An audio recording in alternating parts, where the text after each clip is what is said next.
አብዛኛዎቹ ተማሪዎች ክፍል ገብተው ስለተቀመጡና አስተማሪውን ስላዳመጡ ብቻ እየተማሩ እንደሆነ ያስባሉ። ነገር ግን አንድ ተማሪ ክፍል ስለገባና ስላዳመጠ ብቻ ተምሯል ማለት አይደለም። በዚህ ቪዲዮ አንድ ተማሪ በክፍል ውስጥ ውጤታማ በሆነ መንገድ እንዴት መማር እንደሚችል አሳያችኋለሁ። እስከ መጨረሻው አብራችሁን ቆዩ። በክፍል ውስጥ ውጤታማ በሆነ መንገድ ለመማር የመጀመሪያው ዘዴ ተዘጋጅቶ ክፍል መግባት ነው። ውጤታማ በሆነ መንገድ መማር የሚጀምረው አስተማሪ ክፍል ገብቶ ማስተማር ሲጀምር አይደለም። መማር የሚጀምረው ክፍል ከመግባታችን በፊት ራሳችንን በማዘጋጀት ነው። ለተወሰነ ደቂቃ ያህል ባለፈው ጊዜ የተማርነውን በመከለስ ወይም ደግሞ ዛሬ የምንማረውን ርዕስ ቀደም ብለን የበረራ ንባብ በማድረግ አይምሮአችን ምን ሊማር እንደሆነ በጉጉት እንዲጠብቅ ማድረግ አለብን። አይምሮአችን ስለሆነ ነገር መረጃን በጉጉት ሲጠብቅ በፍጥነት መረጃውን ይቀበላል። ስታነብ እያንዳንዱን ነገር ለመረዳት አትሞክር። ባጭሩ ስለምን እንደምትማር ዋና ሐሳቡን ወይም ኮንሴፕቱን ብቻ ለማወቅ ሞክር። ይህንን ማድረግ መምህሩ ሲያስተምር በቀላሉ መረዳት እንድትችል ያግዝሃል። ውጤታማ በሆነ መንገድ ለመማር ሁለተኛው ዘዴ የምትቀመጥበትን ቦታ መምረጥ ነው። በክፍል ውስጥ የምትቀመጥበት ቦታ የምትማርበትን ጥራት ይወስነዋል። ስለዚህ ትኩረት ማድረግ በምትችልበት ቦታ ተቀመጥ። ባገኘው ቦታ ሁሉ አትቀመጥ። ብዙውን ጊዜ የፊት ለፊት ወንበር ላይ መቀመጥ ሐሳብን ሰብስቦ ለመማር ተመራጭ እንደሆነ ይነገራል። ነገር ግን የፊት ለፊት መቀመጫዎች ለሁሉም ተማሪዎች አይሆኑም። በደንብ ትኩረት ለሚሰጡ ተማሪዎች ብቻ ነው የሚሆኑት። የምትቀመጥበትን ቦታ ስትመርጥ እነዚህን ነገሮች ታሳቢ አድርግ። 1.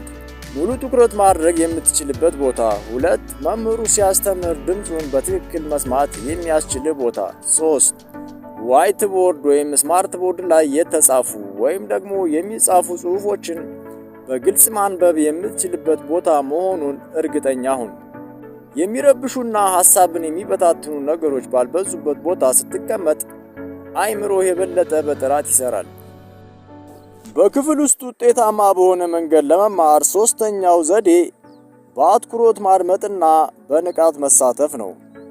በክፍል ውስጥ ስትማር ዝም ብለህ በግዴለሽነት አትስማ። የምትማረውን ነገር ለመረዳትና ለማስታወስ ሙሉ ትኩረትህን ሰጥተህ አድምጥ። መምህሩ ሲያስተምር በንቃት ተከታተል። በጆሮ ብቻ ሳይሆን በአይምሮህም አድምጥ። ለሐሳቦቹ ትርጉም ፍጠር። ምሳሌዎችን ከምትማረው ነገር ጋር አያይዝ። ዋናው ሐሳብ ላይ አተኩር። ከምታውቀው ሐሳብ ጋር በአይምሮህ ዝምድና ፍጠር። ጥያቄዎችን ጠይቅ። አጠር ያለ ማስታወሻም ጻፍ። በአትኩሮት ማድመጥና በንቃት መከታተል ትምህርቱን ግልጽና የበለጠ ትርጉም ያለው እንዲሆን ያደርገዋል። ውጤታማ በሆነ መንገድ ለመማር አራተኛው ዘዴ ጥያቄዎችን መጠየቅና ጥርጣሬዎችን ግልጽ ማድረግ ነው። ጥያቄዎችን መጠየቅ በጣም ኃይለኛ ከሆኑት የመማሪያ ዘዴዎች አንዱ ነው።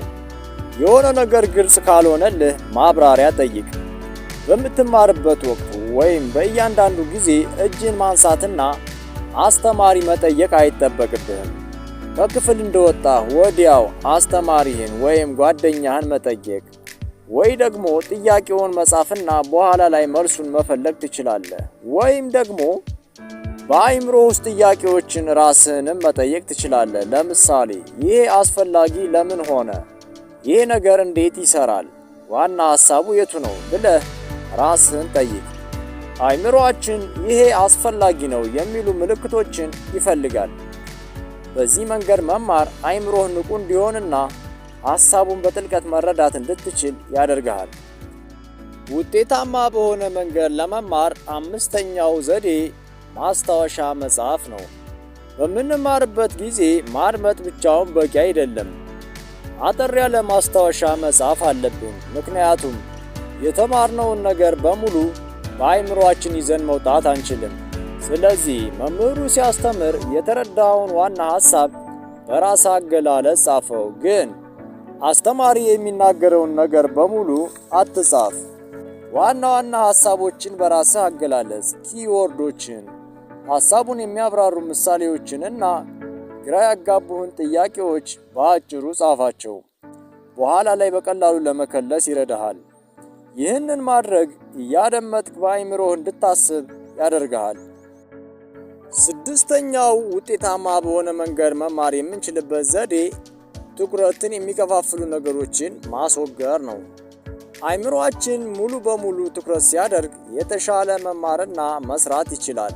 ትኩረትን የሚከፋፍሉ ጥቃቅን ነገሮች ለምሳሌ ስልክን በየደቂቃው መነካካትና ቼክ ማድረግ፣ ከጓደኛ ጋር የጎን ወሬ ማውራት፣ ዙሪያችንን ወይም በመስኮት ወደ ውጭ ማየትና በሐሳብ ጭልጥ ብሎ መሄድ ውጤታማ የመማር ሂደት እንዳይኖር ያደርጋል። ስለዚህ የምትማርበት ጊዜ ትኩረትህን ልክ እንደ ዕንቁ ጠብቀው።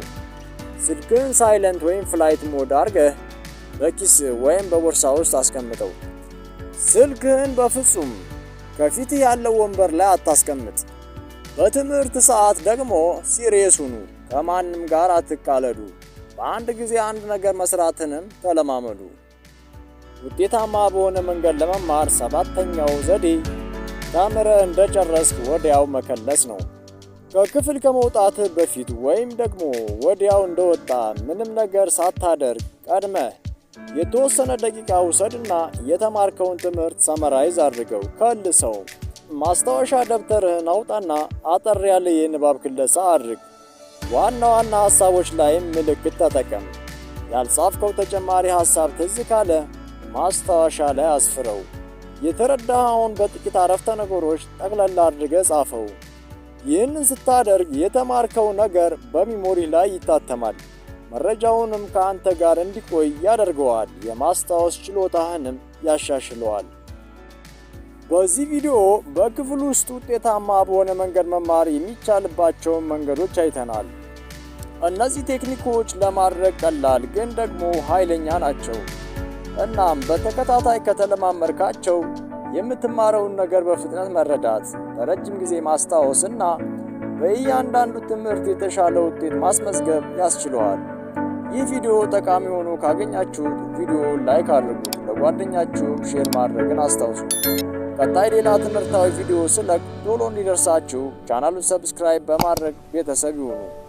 ጊዜያችሁን ስለሰጣችሁኝ አመሰግናለሁ። መልካም የትምህርትና የለውጥ ጊዜ ይሁንላችሁ።